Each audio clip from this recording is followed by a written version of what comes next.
with me is Commander Sanjeev Gupta and his wife Rekha Gupta, finally breathing free air back home in India. Commander Gupta, many congratulations, you're back home. Did you think this day would be possible? Yes, we were very sure from the day one that we would be out. Indian government won't let us remain there. So we were very sure about it.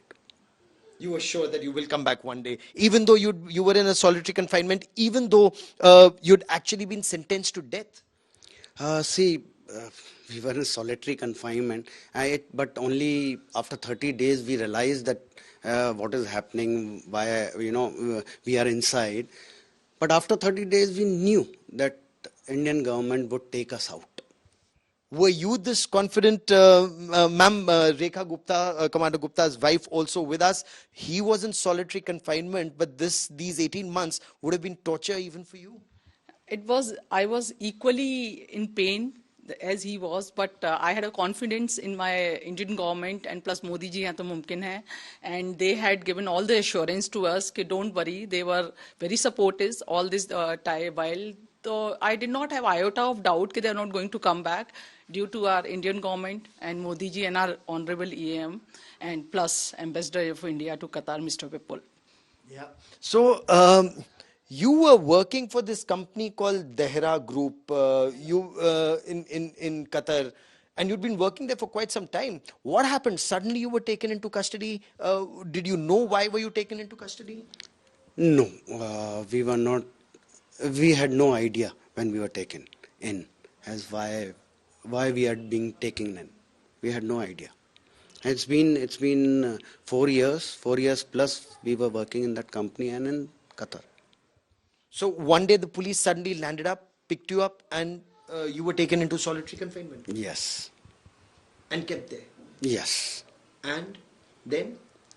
And thereafter, everyone is aware that there was a court case and we used to go in the court and come back. That's what. There was a case against us.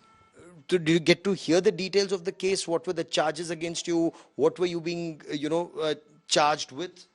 No, actually, we had no idea as why we have come in. All this guessing and all, which was hearsay, which we were hearing, but formally we were not told as what is the charges.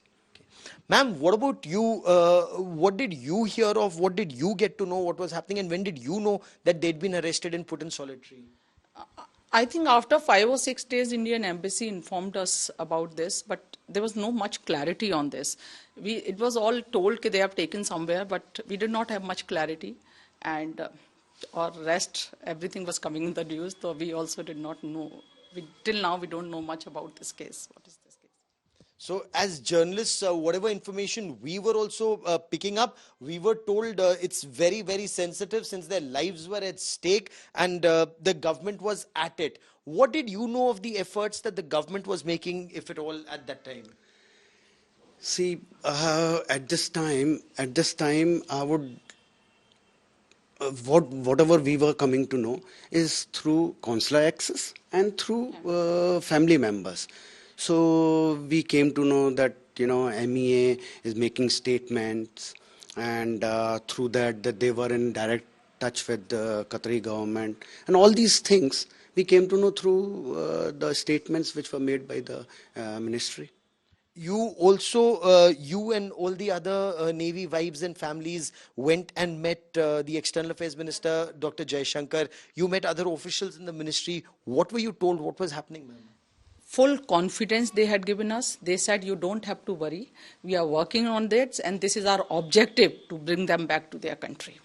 And you were confident because you also traveled to Qatar several times. Yes, multiple times I've traveled to Qatar, but I was very confident. After meeting our EM, Honorable EM, we were very confident they are going to come back to their country. That we did not have any doubt. They are not going to come back. So that was very heartening. Of course, this is something about Fauji families, that their morale is always high, even in a difficult situation. It's perhaps brought up with that never say die spirit, is it? I wanted to say that it is actually the military training which has made me continue for 17-18 months It was that, original our academy Ragda Patti, which has made us tough, because it was a psychological, trauma for all of us. All of us who were inside, physically we were all okay, but as the age, we all were around 50 plus. I'm 56, and we all had some, dis, so to say, BPs and all that thing issues. Was that looked after? Yes, yes, that was looked after. That was looked after by them. Uh, How did you keep your morale high? How did all the officers keep their morale high? See, almost, at least for me, I was reading books. I was reading books. Some of them were doing, going through the spiritual phase, and they used to do puja and all for, 5, 6 hours. TV for a few hours. That's it.